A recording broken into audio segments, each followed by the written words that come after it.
Alright, so you know when you go to a restaurant for the first time, the waiter sits you down, he offers you a drink, they bring out the appetizers, having no idea what the full outcome will be. That's how I felt about the menu.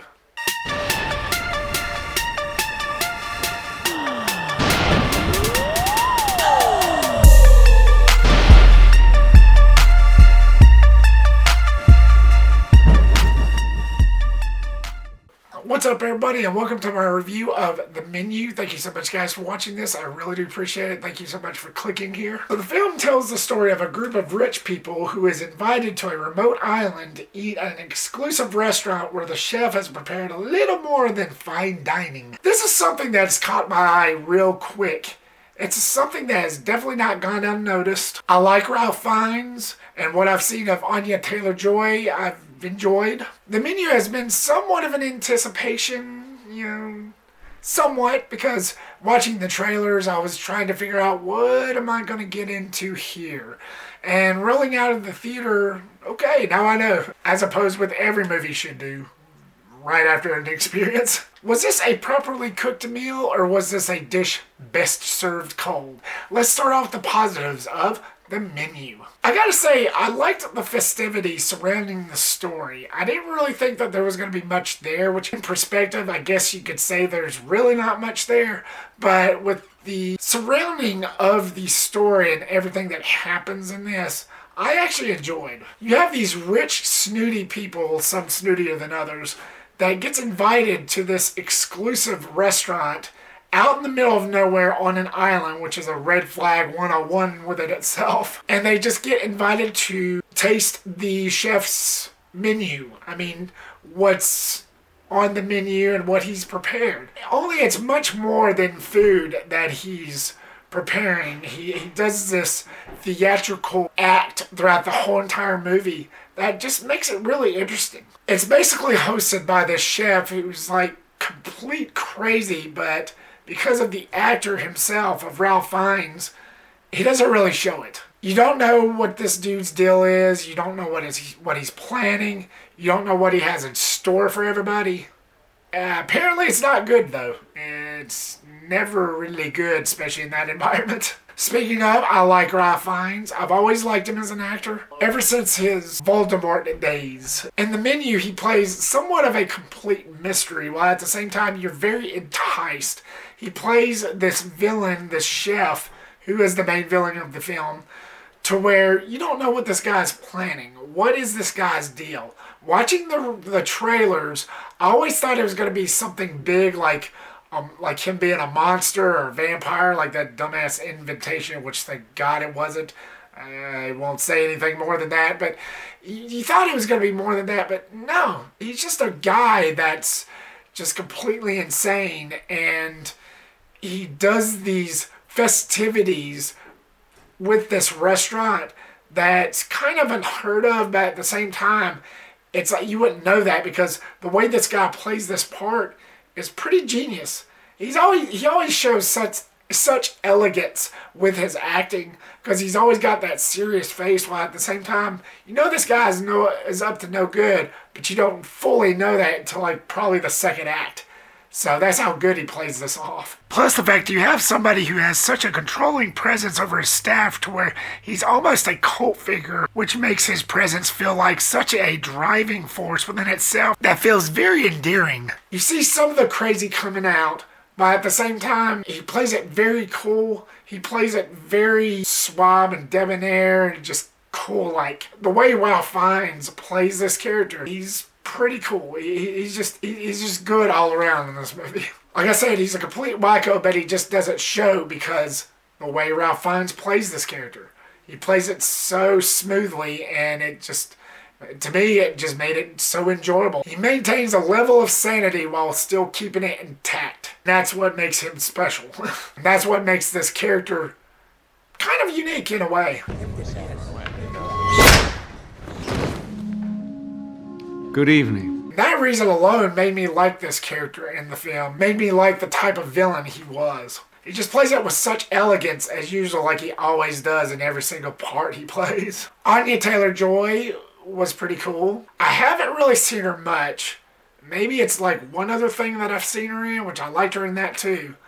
But she was pretty cool in this. She was pretty great. She was pretty good. She basically plays this character who's just so not a part of the villain's plan. Without giving too much away, she's just somebody that gets invited that wasn't a part of this guy's plan, like, whatsoever. So she kind of throws a wrench in the whole entire plot, or the plans of what this guy has in store for everybody.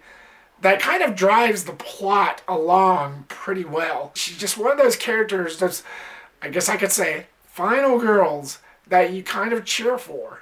And it's just one of those situations that's just wrong place, wrong time. That's as best I could sum it up. But she was great in this movie.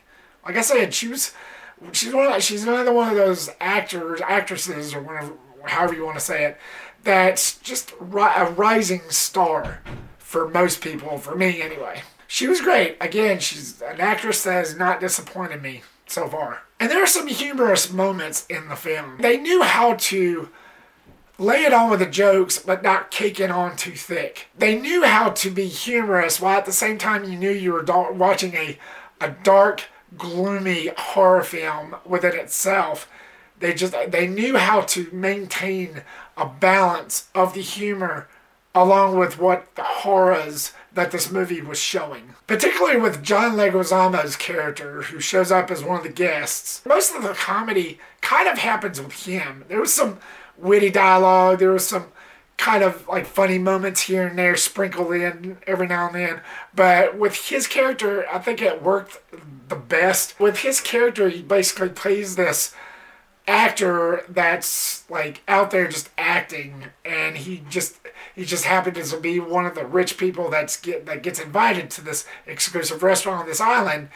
And they mentioned that this movie that nobody really liked, and that not even John Leguizamo himself said that he liked. He said he regretted being in it. And there was a point in this movie to where the villain kind of explains to him why he was invited, and it's like, I hate your movie.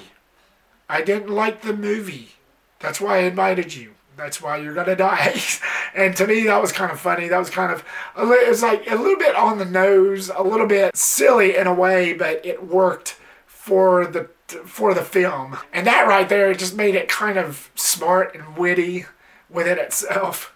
And it was just kind of self-aware on this guy's part, on John Leguizamo's part anyway. It's like he knew he was making fun of himself, while at the same time, okay, well, I guess I do deserve to die. It's just very self-aware in some scenes. Just the whole fact that this guy's motivation to invite this particular guy to John Leguizamo's character, the whole reason why behind that is because he didn't like his film, and I thought that was pretty clever. The film felt like a very sadistic take on any cook show that you might come into contact with or encounter on TV, because the way the movie was shot, it was shot like a cooking show, while at the same time it was sprinkling in horror. But again, going back to that self-awareness of the film, where you have these shots to where before they actually start serving the first course, they actually show like what it is, a amuse-bouche served with this and that, with like the dialogue, like with the lines at the bottom of it and stuff. So I thought that was pretty clever. First course, an amuse-bouche. Second course, this and that. Third course. That's basically how the film had played out, and I thought that was pretty clever within itself as well. It seemed like it knew what it was, and it knew the self-awareness of the whole entire film, and it really worked. Sometimes I'd even throw jokes underneath when something horrible happens. They'll say the name of the dish, and then something funny underneath it. Again, going back to that self-awareness, that so over-the-top, on-the-nose self-awareness that this film had. The film was pretty enjoyable, but what did not work for me, as we dive into the negatives, was the whole backstory on the villain, on Ralph Fiennes' character, as to why he was doing this. It wasn't really painted that clear for you. They don't really get into that much specifics, except for just this little story that Ralph Fiennes' character tells about his father and how he was treating Ralph Fiennes' character and his mother. And to me, it just didn't really justify the length and the amount of work that he took to set up this whole entire setting, which was pretty horrible. It just felt like it was a little bit of an overreaction, and it's just not something that I felt was deemed worthy of why this guy was doing what he was doing. It just felt like he was going a little bit too overboard for something that's a little pivotal, a little small within itself. And it just, to me, I just didn't really think that worked. I didn't really think that it covered the whole scenario or like the entirety of why this guy was doing what he was doing. As much as I liked Ralph Fiennes' character in this, as much as I liked the way he presented himself in this film, I felt like his motivation was a little weak. And it just didn't quite justify the means. The ends didn't really justify the means, especially the way the third act played out. But overall, guys, the film was actually pretty good. It was an actual good experience and something that I wasn't really expecting to have in this. When you look at the trailers, I really wasn't expecting to have as good a time as I did. Is this the greatest thing I've seen all year? Is this something that I'd consider watching multiple times? Probably not, but still. It was actually a good experience, a solid movie-going experience, and a happy accident. The Menu, what was your thoughts on it? Were you a fan? Have you seen it yet? Were you a fan? Did you find this to be quite a delicious piece, filled with enough flavor and texture to satisfy your sweet tooth? Or was this just another stale, tasteless dish? Leave me a comment down below and give me your thoughts. Thank you so much once again, guys, for watching this. I really do appreciate it. Like, subscribe, comment, and share, the big four. And make sure, as always, to click that bell icon so you don't miss a thing. And I will see you on the next one. Peace.